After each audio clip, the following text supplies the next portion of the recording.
เสียงเดินตามข้อยในป่า เจ้าเคยได้ยินเสียงคนเดินตามข้างหลัง แต่บ่มีไผอยู่บ่ คืนหนึ่ง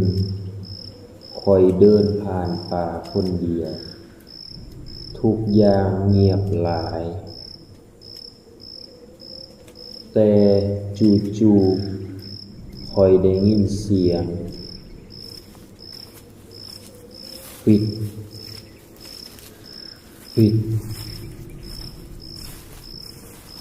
เหมือนมีคน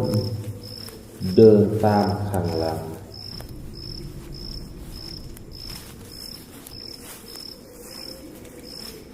ข้อยหยุด เสียงนั้นก็หยุด แต่พอข้อยเดินอีก มันก็เดินตามอีก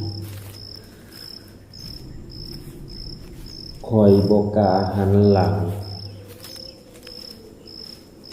เพราะข้อยกลัวว่าบางอย่างอาจจะเดินตามข้อยมา